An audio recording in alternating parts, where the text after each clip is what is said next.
வணக்கம் நண்பர்களே. பீகார் தேர்தல் முடிவுக்கு அப்புறம் வாழ்ந்து கட்ட ஜமீன் மாதிரி நம்ம ராகுல் காந்தி ஆயிட்டார். ஒரு காலத்தில் நேரு காலத்தில் காங்கிரஸ் ஓஹோன்னு இருந்தது. இந்திரா காந்தி சஞ்சய் காந்தி காலத்தில் அடாவடி காங்கிரஸாக இருந்தது. ராஜீவ் காந்தி சோனியா காந்தி காலத்தில் பரவாயில்ல காங்கிரஸ் மாதிரி இருந்தது. இப்போது காங்கிரஸ் எங்கடா அப்படின்னு தேடுற அளவுக்கு ஆகிப்போச்சு. ஒரு காலத்தில் பார்த்தீங்கன்னா காங்கிரஸோடைய மெயின் வாக்காளர்கள் இஸ்லாமியர்கள், கிறிஸ்தவர்கள், பட்டியல் சமூகத்தவர், இவங்க தான் அதிகமாக ஓட்டு போடுவாங்க. இப்போ அவங்களாம் வேறு வேறு கட்சிக்கு போயிட்டாங்க போல இருக்கு.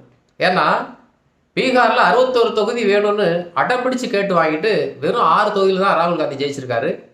10ஆவதுக்கு பார்த்தீங்கன்னா நம்ம தமிழ்நாட்டிலேருந்து ஸ்டாலினை வேறு கூப்பிட்டு போயிருந்தார் பிரச்சாரத்துக்கு.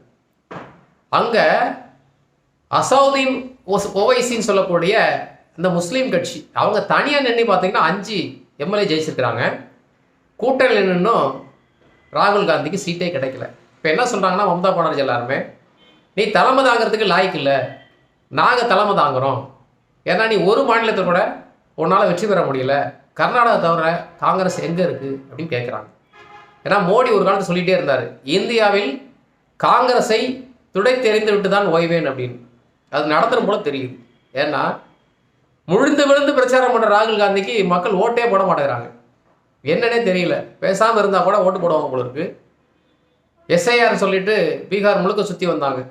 சரி, முழுக்க தேஜஸ்வி யாதவ், ராகுல் காந்தி, மகாகட்பந்தன் பயங்கரமாக ஜெயிக்கும் அப்படின்னு எல்லாரும் எதிர்பார்த்தாங்க. ஆனால் கடைசியில் பார்த்தா பிஜேபி ஜெயிச்சிருக்கு 202 தொகுதியில்.